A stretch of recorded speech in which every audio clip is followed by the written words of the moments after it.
দর্শকের ভালোবাসাটা আমাদেরকে রোজ মোটিভেশন দেয় যে সেই গরমে কাজ করব, যে এই গরমে ও ডিহাইড্রেশন জ্বর নিয়ে কালকে প্রায় 14 ঘন্টা শুটিং করেছে। আমার মনে হয় যে কোনো জিনিসই না ছেলে মানুষই থাকলে না সেই জিনিসটা না ভালো থাকে।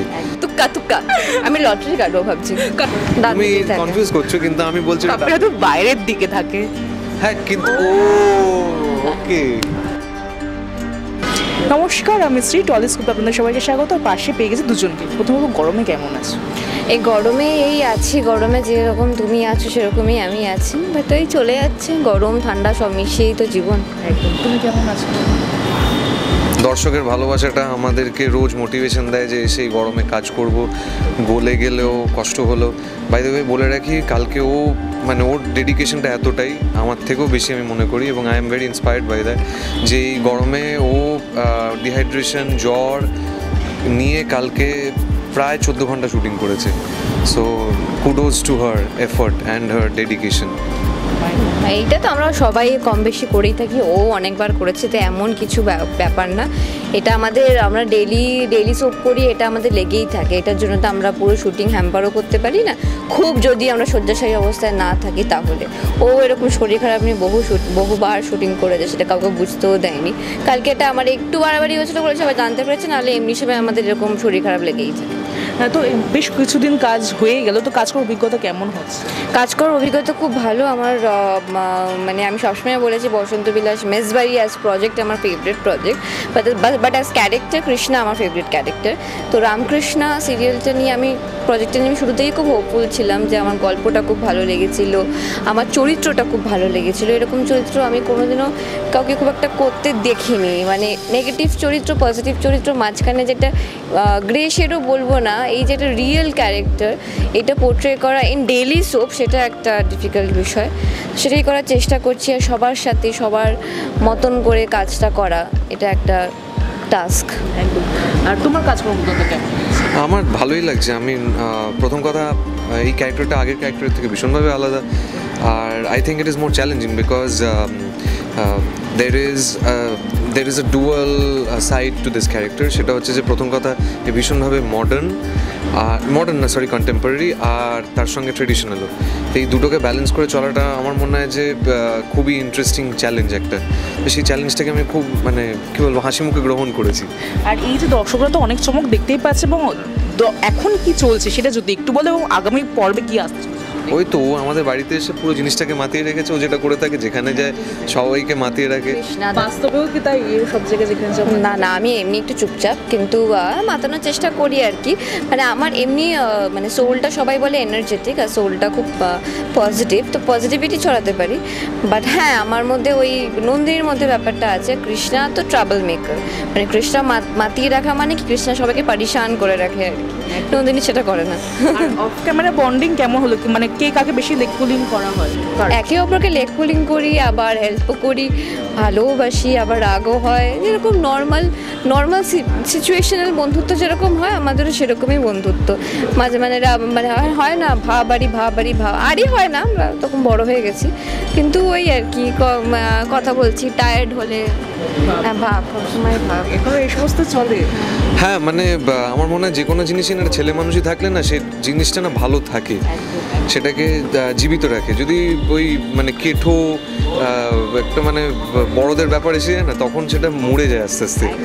হ্যাঁ, তো মানে আমার মনে হয় যে সেই জন্য ছেলে মানুষ, এটা ওরও যেমন আছে আমারও আছে। মাঝে মাঝে তো আমি ইয়ার্কিমার থেকে প্রথম থেকে কেসও খেয়ে যেতাম, আমি বুঝতেও পারতাম না, রিভার্সে আমি খেয়ে যেতাম। যেমন একটা যদি উদাহরণ, আরে ও হাসতে এই আমার সঙ্গে এরকম ইয়ার্কি মারবি না, আরে আমি এই যে তোমার যে রিয়াকশনটা হলো আমার এরকম রিয়াকশন হয়েছে, কিন্তু ইয়ার্কি মারছে, আমি বুঝতে পারিনি প্রথম দিকে। আমি বললাম আচ্ছা সরি, হয়ে গেছে। আস্তে আস্তে কপাল ব্যথা হুট করে হয়ে গেল। বুঝতে পারছি, মানে নানান রকম চমক আসছে, সবকিছুই বুঝতে পারছি। শেষ অবসর করবো, কারণ তোমাদের সিনে ডাকছে। তার আগে জাস্ট একটা খেলা খেলবো, জাস্ট 5টা প্রশ্নের জাস্ট একটা খেলা। তোমার এটা খুব ভালো লাগে, তুমি সবসময় আসলে এটা র্যাপিড ফায়ার নিয়ে আসো। Thank you so much. দৌড়ে ওখান থেকে এগিয়ে আসি। চলো 5টা প্রশ্ন করবো, যে যেতে পারবে, ঠিক আছে? ফেসবুকে টোটাল কটা রিয়াকশন আছে? কিসের রিয়াকশন? ফেসবুকে জানি না ভাই, এতগুলো পোস্টে সব কটার টোটাল রিয়াকশন মানে একটা টিপি যখন, তখন একটা লাইক আছে, একটা লাভ আছে, একটা হাহা আছে, একটা ক্রাই আছে। হয়ে গেছে টাইম অফ 7টা। ও 7টে, ঠিক আছে। ফেসবুকে 4 নাম্বার রিয়াকশন কোনটা? কে করে? লাইক আর হাহা হ্যাঁ হ্যাঁ হ্যাঁ, সোশ্যাল মিডিয়া এক্সপার্ট সেই পাচ্ছে। সোশ্যাল মিডিয়ায় নেই। আমার সোশ্যাল মিডিয়াতে আছে, কিন্তু আমার সোশ্যাল মিডিয়া ইজ তোমার জন্য প্রশ্ন, লাভ রিয়াক্ট কত নাম্বারে আছে? আমি জানি সেকেন্ড। আমি থার্ড বলতে যাচ্ছিলাম, দেখেছো আমি বললাম তো সোশ্যাল মিডিয়া এক্সপার্ট। আচ্ছা এবার বলি, কাপের হাতল কোন দিকে থাকে? হ্যাঁ কাপের হাতল কোন দিকে থাকে? কাপের হাতল হ্যাঁ। মানে কাপ মাগ হ্যাঁ, হ্যাঁ, ডান দিকে। ডান দিকে। শিওর? হ্যাঁ। যদি আমি বাঁ দিয়ে ধরি? বাঁ দিকে, সেটা তো বাঁ হাত দিয়ে ধরলে হবে, বাঁ হাতে তবে তো এইদিকে আসবে। ডান তুমি দিকেই থাকে। কনফিউজ করছো, কিন্তু আমি বলছি এটা কাপের হাতল বাইরের দিকে থাকে। হ্যাঁ কিন্তু ও okay nice, good one good one. Okay চলো, আর লাস্ট প্রশ্ন, যে ইউটিউব আমরা সবাই দেখি, তো ওখানে একটা ত্রিভুজ আছে ছোট্ট দেখে, সেই ত্রিভুজের মুখটা কোন দিকে আছে? ডান দিকে। বোঝা যাচ্ছে মানে। Intelligent one. সব কিন্তু মানে গুলে তালে মিলিয়ে বললাম ডান দিকে, মানে এটা বললে তুক্কা তুক্কা। আমি লটারি কাটবো ভাবছি। আজকেই কাটো, আজকে ভালো দিন কিন্তু। তো বলো, শেষ করবো, কেমন লাগলো খেলে আগে? খেলে তো দারুণ লাগলো, এটা একটা মানে ইন্টারেস্টিং পার্ট হলো, কারণ সারাদিন আমরা সিং করে যাচ্ছি, এটা একটা রিফ্রেশমেন্ট হলো। আর দর্শকদেরও আমি বলছি থ্যাংক ইউ সো মাচ আমাদেরকে এত ভালোবাসা দেওয়ার জন্য। তোমাদের ভালোবাসার জন্যই আমরা এখন চ্যানেল টপারও হয়েছি। এই চ্যানেল টপার না থাকলেও যেন তোমাদের ভালোবাসাটা থাকে, এটাই বলবো। Thank you. তুমি কি বলে বলো, শেষ করো। আমার তো প্রথম কথা খেলে খুব ভালো লাগলো, আমি জানতাম আমি হারবো, সেটা প্রমাণিত হলো। আর দর্শকদেরকে এটাই বলবো যে আপনারা প্রথম দিন থেকে আমাদের প্রজেক্টটাকে ভালোবাসা দিয়ে আসছেন। সবে কয়েকদিনের পথ চলা হয়েছে, তবে শেষ দিন পর্যন্ত আমাদের হাতটা এরমভাবে ধরে রাখবেন। এই প্রজেক্টটা শেষ হয়ে যাওয়ার পরেও আপনাদের মনে যেন আমরা একটা জায়গা করে রাখতে পারি পার্মানেন্টলি।